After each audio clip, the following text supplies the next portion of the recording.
Hey everyone, welcome to the Game of Thrones Tower of Babble podcast. We're talking about Season 3, Episode 7?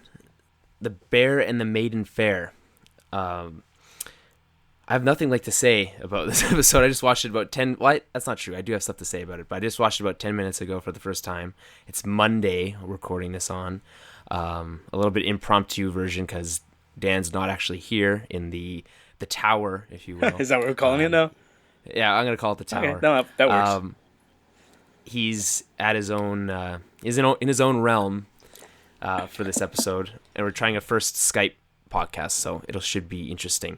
Dan, do you want to start us off by giving us your thoughts on this episode as a whole, and then we'll jump into scene by scene breakdowns? Yeah, I fucking hated it, but not actually. No, it was a much slower episode though. It didn't really feel like a lot got accomplished. It's probably one of those episodes that we'll look back on later in the season and realize that, it was necessary. They set a lot up. You had to learn, you had to witness these things in order for what happens later to be more substantial. But just as a standalone episode, or just after having watched it a couple times, I was kind of bored with most of it. How many times did you watch it? I watched it 3 times. The third time I was just kind of pausing it and writing my review at the same time. Okay. But yeah, watched it once last night and then once this morning. And then so did it become progressively worse the more times you watched it? Well, I mean, I guess I was more aware of it. I watched it last night and I was like, hey, it's leading up to something and the shit's gonna get better. And then I watched it today and I was just more mad at some of the stupid stuff that happened. Was there a lot of what's the word I'm looking for? Did it depart from the book a lot, or not even that? It's the story. Yeah, I guess they had to tell the story. And the other thing, this episode was written by George Martin. I was expecting last season he wrote Blackwater. That episode was huge. Yeah, it was mostly action, but it was still a great episode. In season 1, he wrote The Pointy End, which is one of my favorite episodes in the whole series. What happens in that episode again? Recap us, Dan. That's the. Oh fuck! If I remember, in that episode, that's when Arya leaves her dancing master at the very beginning. Oh. And then she goes down to the dragons and she kills that boy. It's when the Lannisters are killing all the Stark men. Oh, okay. No, that's a good, yeah. Septa Mordane's walking with Sansa, and then she hears the battle, and she tells Sansa to run away and, sacrifices herself. That makes sense. That was a good episode. I don't know. I was expecting more out of this episode. It was a lot of relationship bullshit that I don't really care about. I don't need to hear Sansa and Marjorie gossiping about Tyrion and Loras, and then... So okay, hold that thought. Let's just jump right into the scene by scene breakdown. Okay, sure, yeah. Where did it start? It started with Jon. Jon. There's a lot of Jon actually in this episode. Yeah, it was. Okay, and that's fine. It started with Jon and them, and they're on the south side of the wall now, moving around and whatever. And Orell is kind of whispering in both Jon and Ygritte's ears, telling them why they could never be together, why they shouldn't be together, and why it's never going to work.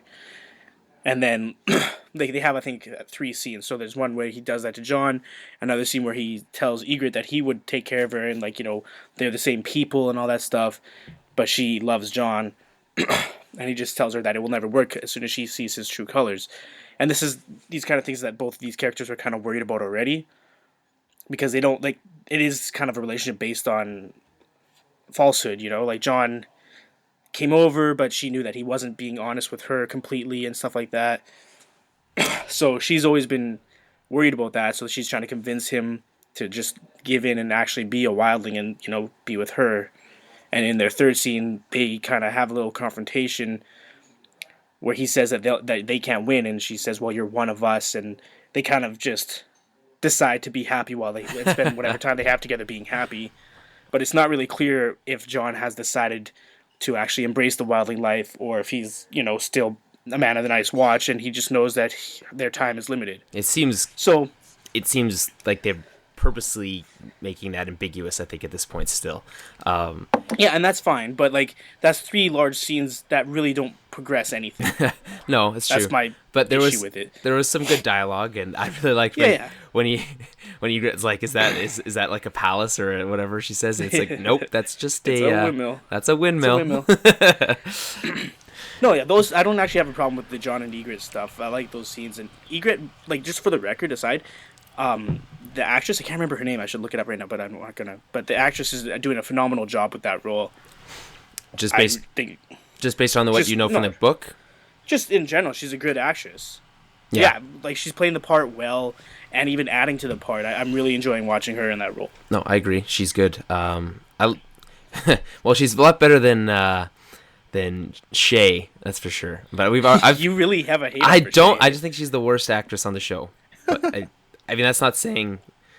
I mean, that's saying a lot because there's some really good actresses on the show. But I mean, she's poor, and she continued to be poor. Speaking of Shay, if we could talk about that scene with Tyrion, which was that's what I'm talking about though. It's like we were watching a soap opera today. Yeah, you know what? You're kind of winning me over here. He's marrying Sansa, and he wasn't supposed to marry Sansa, and he's supposed to love her, but he can't ever love her because of his father, and it's all this crap that is part of the story. So yeah, it has to happen, and I'm not that mad at it, I guess, but it's just I have no patience for Sansa. I hate Sansa. That scene with Marjorie is interesting because it shows that even though she's like gone through all this, she's still so naive when it comes to being just an adult and like and like when she's like because she hasn't really had a chance to grow up. She was just thrust into this, right? Like I understand that. It's just annoying to see her making the same dumb decisions, and then Marjorie. She's trusting Marjorie, which I have a hard time trusting Marjorie. I don't know why. I just feel like there's something behind her. Well, you know what I mean? That whole house seems to have ulterior motives for everything, except for Loras, who just likes to have gay sex. Yeah, that's his only motivation. It seems like it. I don't know. I'm having a hard time. Yeah, there was that scene, Sansa and Marjorie talking, and seriously, that scene dragged on for me, and I just didn't care. And then right after that, there was a scene of Tyrion and Bronn also not gossiping, but just being like, yeah, like you should do this. To be fair, though, just talking about the relationship stuff. I understand they had to deal with the fallout of the engagements and stuff, but yeah, I also enjoy that seeing Bronn again because. Man, he's like one of my favorite characters. He's hilarious. He's a cool character. He hasn't been in it for a while. He's like, well, what does he say? He's like, I don't need any more like evil thoughts in my brain. He's like, oh, you paid me to kill the people you don't like. Evil thoughts come free. Yeah. Which I like. He's a cool character. Yeah. Other than that stuff, though, other than the relationship stuff, there were a couple cool moments. Like Daenyres had some great stuff this episode. That was a standout for me. She is really like taking charge and like. She's not the scared little girl anymore. She's a conqueror, and she's putting these wise masters in their place. That was really cool to see. Yeah, no, that was. I really liked that. That was. At first, I was confused because I thought that like all the Unsullied were lined up, and then for whatever reason, that Dany was being carried in that like thing. And I was like, it seems awfully like a lot of work to line up along the way. If you're just like, is there people like running to the front so that they can keep the line but going? She doesn't believe in slaves though, right? Okay, yeah, which I find honestly, she has a lot of righteousness towards like that kind of stuff, which seems, I guess, not completely unfounded, but just almost out of left field. Like where that she's like. This hatred towards slavery came from. Well, a lot of it comes from in the first season when she saw what the Dothraki were doing to the Lazarene women and stuff. Oh, that's right. Or the raping and pillaging. They were just raping them on the road. And like the whole thing, the Dothraki, at that point with Khal Drogo, they were going to war. His giant Khalasar and her, they were going on their way to cross the Narrow Sea and take over the Seven Kingdoms, right? But along the way, as is the Dothraki way, they pillage a bunch of villages and different things and sell these people into slavery and get whatever from the slaving cities. So like that's part of what they do, and she just couldn't understand that, and she just didn't like the brutality of it. But now she's a bit more mature, and she knows that brutality is a necessary part of war. Well, she's sacking these cities herself. Exactly, but she's freeing the slaves, so I guess she still feels like a good person. Well, it just makes her feel better inside, I guess. Like, I mean, the slaves are the innocents, I guess, and she's saving them and punishing the people who have been enslaving them. At the same time, the people enslaving them probably aren't all evil; like they're just used to that lifestyle. But that's true. What are you gonna do? Is it just me, or do the dragons seem to get bigger every episode? It's like. They're growing a lot faster now that the budget increased. Well, coincidence. They look like badass in this episode, the dragons, and they're just like fighting over that piece of meat, and they just look as scary as you would expect when they talk about like the dragon bones that are in King's Landing. Yeah, And that coupled with the fact that these aren't full grown dragons yet. They're that big and they're that intimidating and they're not even full grown. Not even close. No, I love how.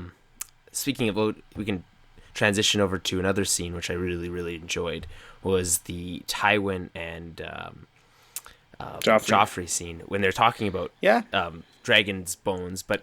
Other than that, you could see the tension. You could like cut it with a knife. Oh yeah, in that scene for sure. Like he stops in front of him. They talk, whatever. She's kind of Joffrey's talking down to him a little bit. At some point, he's like, "Well, I have to walk that far," and then it's so quiet like in that room, and he takes the 2 steps up the step, like up the altar to go to the like to his level and stand above him, which is I think because she's sitting, he's standing, but is higher level than him, which is interesting because just from that alone you can really see how he sees his grandfather, and also how authoritative Tywin is. He's not backing down from the king. He's also not like bitch slapping the king because he can't. He has to try to show him a little bit of respect, but at the same time make it clear that he's really in charge. He'll do whatever he can to inform the king and try to please him, but at the same time, Tywin's really the one running the realm at this point. Yeah, well, I mean, the small council is what runs the realm. The king really, as far as we've seen from the beginning of season 1, king really doesn't do anything. Well, King Robert kind of avoided the small council meetings, and we don't know much about Daenyres, right? No. We haven't seen anything in the show about him. And then Joffrey's too young, so she was the queen regent, and now that Tywin is running everything. But she's still technically the queen regent, isn't that how that is? Or... Yeah, but like, I guess she's technically the queen regent. She had a lot more power before Tywin came to King's Landing. Yeah, she's kind of been put in her place a little bit since he came back, which not that I appreciate it. It was nice kind of having a little break from her today or this episode on Mother's Day. well, there was a mention. Speaking of mothers. There was a mention of mothers with Robb and I forgot about that. Robb and what's her name? Daniel, his wife. The girl with the ass. Yeah, she has a really nice ass, and it was on display for a long time. Not that it was. That was a fantastic scene.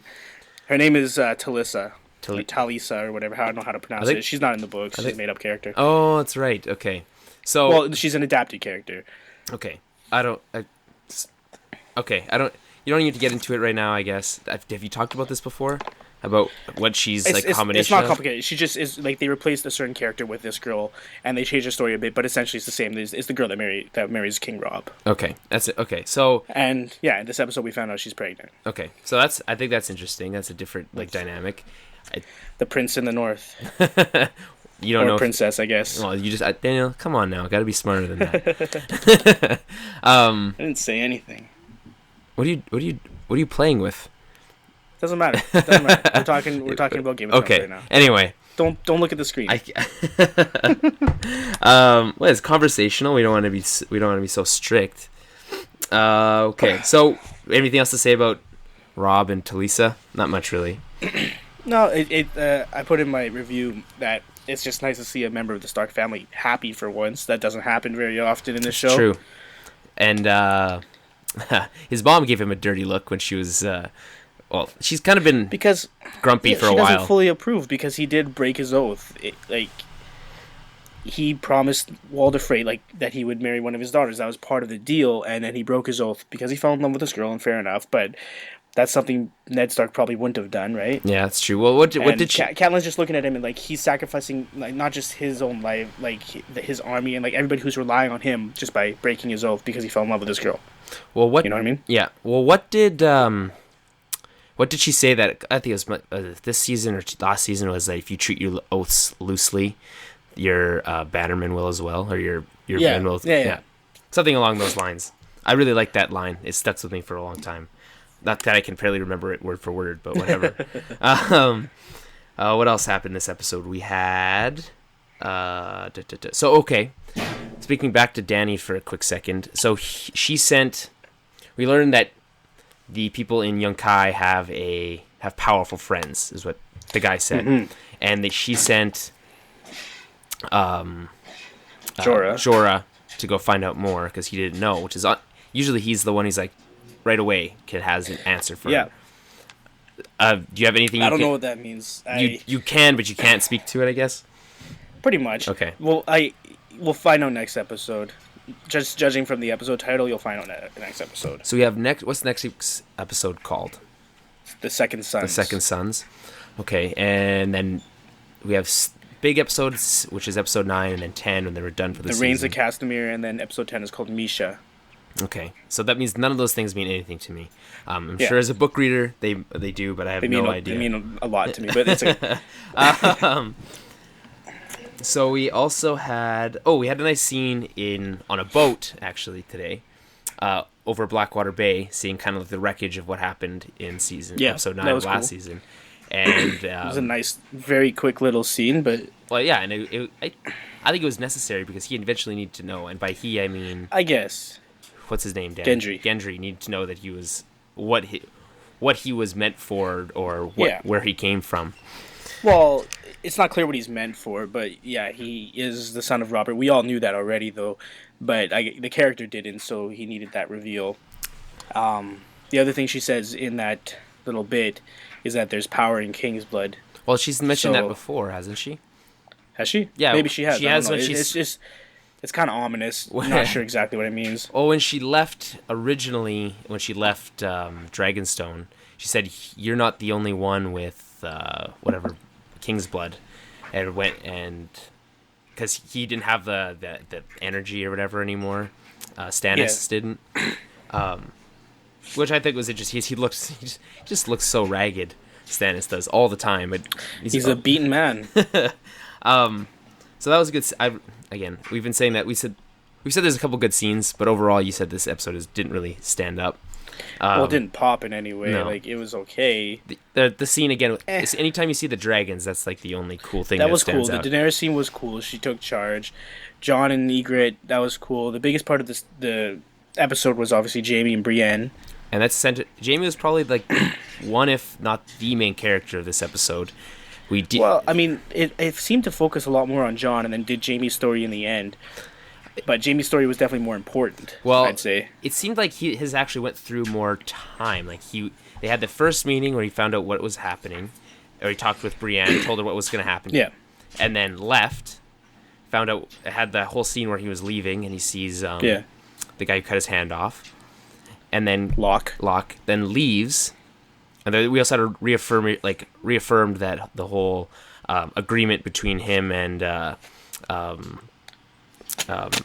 me out here, Dan.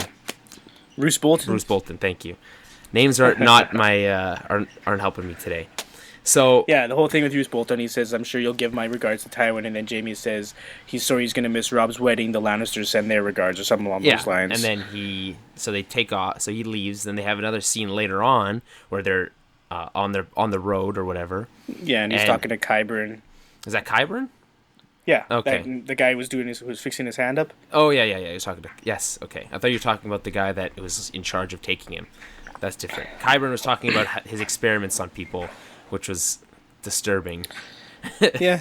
But we kind of already knew that anyway, so that's not that's not really a big revelation. What I thought was cool was seeing Jaime get back into his form, at least like mentally. He was like on his toes. Yeah. He's like, I could tell him this is the guy that chopped my hand off and you're instantly dead, or I could say this is the guy that saved my life. So we're gonna go back. Like even without a hand, he's still powerful enough that he can convince these people to do what he wants or do what he needs them to do. I think that comes back to what Brienne said 2 episodes ago when he said, oh, you lost your hand and you're being, what are you gonna do? What are you, a woman? And stop being a baby, deal with it. Shitty things happen. Just you gotta deal with it and get over it. And I think at this point he kind of is. Also, I think he has a very certain sense of duty and honor. That's I don't know if maybe that's not he does and he doesn't. He's talked about it before. I mean, about doing the right thing, necessarily over duty or honor, but he feels it's weird because Jaime has so far he's been the kind of character that we think has no honor, and just when he throws Bran out the window, that's pretty shitty, and he's fucking his sister and all this stupid stuff. At one point in his life, he obviously had dreams of grandeur of being this knight, and he was appointed to the King's Guard, and obviously that's a huge honor, and he was that kind of guy, and now he's kind of getting that back. He's Brienne has reminded him of what it means to be a knight and what it means to have honor and pledge an oath. And he's taking this one seriously, which is probably the first one he's taken seriously in a long time. Well, he went back and saved her. Part of that too is him killing the Mad King. He talked about it in episode 5 when he was in the bathtub. Like, he did that. He saved King's Landing. He says 500,000 people in this episode is the population of King's Landing. Like, he did it for the best of intentions, but in the eyes of the realm, he's an oath breaker. Yeah, he broke his oath to the king, and that's like one of the worst. And like since then, he's probably just like accepted that as his fate. You know, he's like, let them call me that. You know, let them. And then it's probably hard for him to try to be an honorable knight if that's what everyone looks at him as. I guess that's true. So you kind of take on what people are. It's so if everyone's calling you Kingslayer, you're gonna eventually kind of see yourself in some way in that light. Well, I guess that makes sense. But now we can get. But yeah, so now Brienne's reminded him, and now he decides to save the damsel in distress this episode. The Maiden Fair, if you will. Yeah. So he does go back, and I think the coolest part of this episode, never mind the dragons, was a fucking bear. A big ass bear. That was really fucking cool. Comes in, you can hear them singing the song. Was it his men that were singing that song 3 episodes or 4 episodes ago when they were on the road, or was that someone else? I think it was. Okay, so I think it was the people that had captured him. So that's some good foreshadowing. It is like a popular song throughout the series, like everywhere. It's not just like a northern song, but so it's like a pop song. Well, it's the Game of Thrones version of Call Me Maybe. Thank you. So anyway, so he is another part of where another time where you see Jaime not so much in control. As soon as he gets into the castle, he's like, "Where is she? Be quiet!" And then he jumps off his horse, starts running. He looks a little bit more out of control, more desperate. Which you'd almost since you haven't seen him that way since he lost his hand. But even then, he was still more just like kind of lost, didn't really know what was going on. This seemed to be had determination, but not was in like. Yeah, I know, and like he didn't have a game plan. He just and then after he finds out where she is, he just jumps into the pit without a weapon. What is he gonna do? No. His bear? No. He tells the guy that was in charge of taking him to King's Landing that if I die from this bear, you're in a lot of shit. So you got to shoot the bear. When does he say that? Well, he doesn't say that, but yet that's like you assume that. No, he just jumps in, and that guy takes it upon himself to do that because he needs Jaime alive. I guess that makes sense. I assume that he told him. He talks to Locke, and then he jumps in. And he just puts Brienne behind him, and then there's a bear. Yeah. And then the guy shoots it. So how does he climb up with only one hand, is what I want to know. Yeah, he just, that's why it was hard for him to grab her hand, because he used his one good hand to climb up a little bit. Yeah. And then he had to, like, kind of use his forearm of the other hand to hold that ledge and grab her hand. Okay, either way, cool scene. That's how the episode ended. We pretty much touched on everything. A couple other things that happened. We saw Theon again. A couple of ladies with him. Also, still, it's just as confusing as ever. Yeah, like he's just being tortured at this point. Yeah. Like, so nothing. There was no new information in that scene as well. Like, it just no. Sucked for him. No. I think we can all safely assume that we know what's happened to him. It wasn't shown because I wouldn't want to see it. But we all know. Well, no. Yeah, okay, so he lost his junk, but... Yeah, that's a pretty big deal. I guess. Yeah, it is. Like, for him it is, but, like, for the story it's not. Also, you don't know who his captor is still. What's the deal with that whole talking about, like, his well-known, like... It's spoken about that's just that they're pumping up his ego, right? Okay, is that an actual thing? That's like no, they're just making that up. Okay, that's what I thought. They're just doing that to pump up his ego and make him think, like, make him forget about the torture, and then he gets brought back into the torture, and it's just that much worse. Okay, that makes sense. It's just that the guy, whoever he is evil. Yeah, well, meticulous obviously. And evil, and Arya also happened. We had a little short scene with her. She got captured by. The Hound, which we thought all had taken off, but was apparently hanging around. He's been there for 3 days, just in the hiding. He's been following them a little bit, I guess, yeah, because he knows the Stark Girl's worth money, right? Yeah, that makes sense. Does he want just money, or is he? I don't know. It has not said what he's after, but he just. Well, not really, because he's in it for 2 seconds, but yeah. Hopefully, we'll find out more in the next couple episodes. Okay. Well, she's pissed because still mad about the whole selling of Gendry thing. Yeah, which is understandable. and also now they've been saying that they're bringing her to Riverrun for this whole time, and she's been looking forward to seeing her family. And then they decide they're gonna go south, backtrack a little bit just to fight these Lannister men, and as far as she's concerned, that's just for more gold. She just looks at them as robbers at this point. Well, that's pretty much what they are. So yeah, but they have good intentions. Yeah, well, the best intentions, that saying goes. Yeah. What else? We have. I think that's it, man. Nope, Bran and Rickon. No, I always forget about them because it's always a shitty scene. Rickon also didn't have speaking role. He just doesn't ever really speak ever, which is whatever. He's a small child. How old is he supposed to be? 3, 4?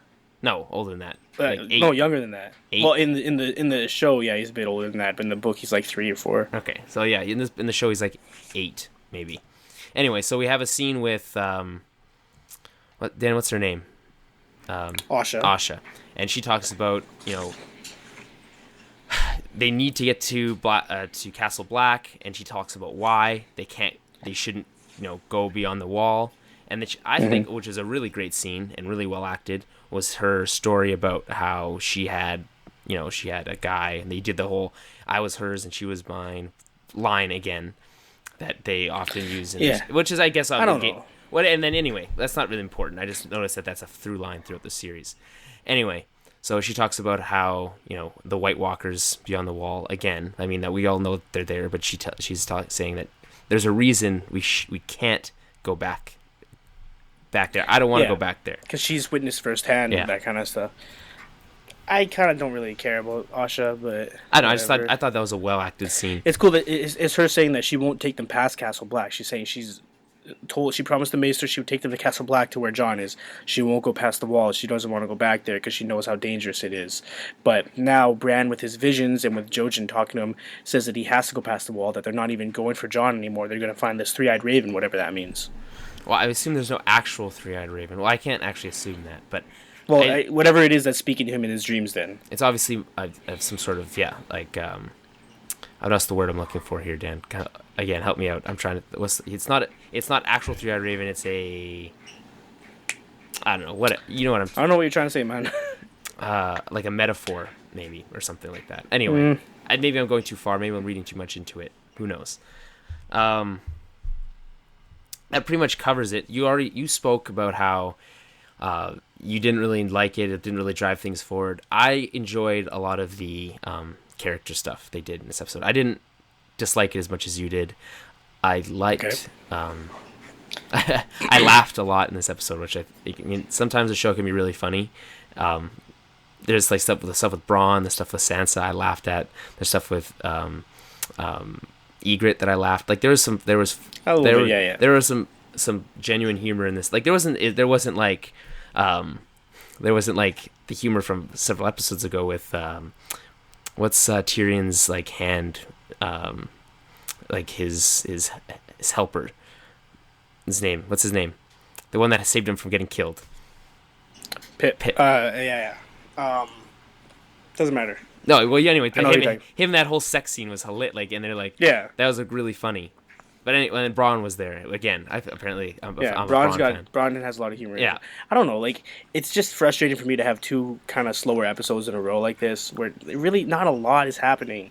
Yeah, but I mean, it's like even like you want to say character development, and that's what episode 6 did. But this episode, the only character that was very developed was Jaime, because he had his whole like change and everything. Other than that, Sansa is still like this little girl that doesn't know anything, and she's just talking to like she just has another girl to gossip with. Tyrion and Shay fight because they have this doomed romance. Jon and Ygritte have this other doomed romance. This episode is all about the relationships and the romance, and it's Mother's Day. It's man. fine because it's fine, and that's part of the series, but. I don't like how they just were essentially rehashing the same crap that we already know about these relationships. They weren't developing the relationships. Nothing really changed. The status quo didn't change between any of these characters other than Jaime and Brienne. That's true. That's a good point. I mean, it's to a certain degree, the Ygritte-Jon kind of story moved ahead a little bit, I think. Arya, we got another look into how she, like, her dark side when she's like... Yeah, that was cool when she said that she only, like, she worships the one true god of death. Yeah, which is... that's cool. Yeah, what Melisandre was talking about last episode, how she sees a darkness in her, and that's what that is. So, like, those small things that although they might not be worthy of their own episode, are I appreciate on their own. Well, that's the thing. Like, a lot of this stuff, I guess, is necessary, and it's just, I don't know. Like, it has to happen. It wasn't a terrible episode. I didn't hate it. I wasn't like wanting to turn it off. I still watched it 3 times. So, I mean, I'm never gonna hate an episode. I just would have liked a little bit more out of this episode. No, and it was good to see finally Yunkai is an actual place, which looks like a pretty cool place actually, with like a giant mountain protecting one side and walls, and and they're saying, well, hey, it would be tough to sack the city because they could essentially, like, even if you're sieging just it, they could wait you out. Which is interesting that it's not just because she's got this big army and 3 like half-grown dragons or less than half-grown, that she isn't invincible. She can't just take anything she wants at this point. But she's acting like it. That's true. I mean, I think she could probably assume that attacking them at this point would be difficult, based on her, like, the strength of her army, and she does have dragons. Although I don't know how effective they are at this point in like combat. I mean, we know that they can burn one person or a couple people, but I don't like. They're still small. They're still vulnerable to like arrows and spears and stuff like that. They seem relatively. She doesn't want to just send them in. Yeah. So if you're attacking something that would be foolhardy if you're gonna waste your dragons and like that anyway. I assume I don't know. My guess is we're gonna see a dragon die before the end of the season's over. That's my guess. Yeah, there's something she's been overplaying her hand a little bit. I mean, she has certain strength and she has a nobility about her, but there's strong. I assume there's strong people on that side of the Narrow Sea. Oh yeah, so no, for sure. Like they're not. She can't just roll through and sack every city. Yeah. So but she's definitely acting that way. Yeah. So she's gonna get. I think she's gonna be some comeuppance coming her way. Not that I think she's gonna fail and going to be like sent back to square one like she was at the halfway point of season 2, or I mean the beginning of season 2. But I don't think she's gonna come out of this quite as shiny as she did the last city she was in. Yeah. Because the last city wasn't expecting it either. Well, they know what's coming. Prepared. Yeah. All right, well, that pretty much wraps up what we have to say about this episode. So find all our episodes on iTunes and Stitcher. You can find the full podcast with all our stuff. We talk about movies, other TV shows. We talk about video games, comics. You find that at the Tower of Babble podcast. That's also on iTunes and Stitcher. And you can find everything all together at towerbabblepodcast.com, or on iTunes at Tower Babblecast, or on Facebook.com/TowerBabblecast, or on Google Plus somewhere. I don't know what the name of it is. Same thing. It's Tower Babble something. I'm sure you can figure it out. Yeah, Google it. And Twitter. I said Twitter already. No, you said iTunes, but you meant Twitter. Okay, well, if I said iTunes at Tower Babblecast, it was Twitter at Tower Babblecast. Yeah, there we go. Yeah. All right, well, we'll see you guys next week when we talk about season 3, episode 8, The Second Sons. Okay, I'll see you guys next week. Before you guys go, you should know that the theme for today's episode was performed by Mark Fowler. He did a Game of Thrones cover on the piano, and you can find all his work on YouTube as UK Piano, all one word, as well as on iTunes.